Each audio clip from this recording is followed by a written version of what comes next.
Masak apa? Hari ini aku nak masak yambat, ayam tobat. Yang pertama, ungkep chicken ayam bersama bumbu rajo. Karena ungkep ayam ini lumayan lama, aku mau ngeruzak dulu lah. Permisi bang, izin ambil buahnya ya. Masukkan buah macam nih, terus aku masukkan juga yogurt ke mangkok kayak gini, chef. Dan jadilah. Tapi ini bukan salad buah ya. Ini tuh ruzak genzi. Pokoknya beda, yang nih bikinnya gampang dan tak banyak komposisinya rajo. Buah potong nih kayak cuman dicocol aja ke Cimory Yogurt Bites.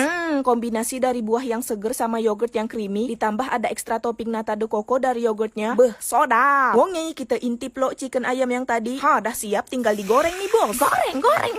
Dan ini dia penampakan chicken ayam setelah digoreng. Tinggal pasang tangan dan juga kepalanya. Jangan lupa pakai peci dan dikalungin Pak Haji. Anggo, geleng-geleng, tunduk-tunduk, injo-injo. Menurut kalian ayam tobat ini bagusnya kita kasih nama siapa ya? Dan rasanya, Masya Allah tabarakallah. Rasanya penuh keberkahan. Selamat mencoba all. Anggo, geleng-geleng. I love you all.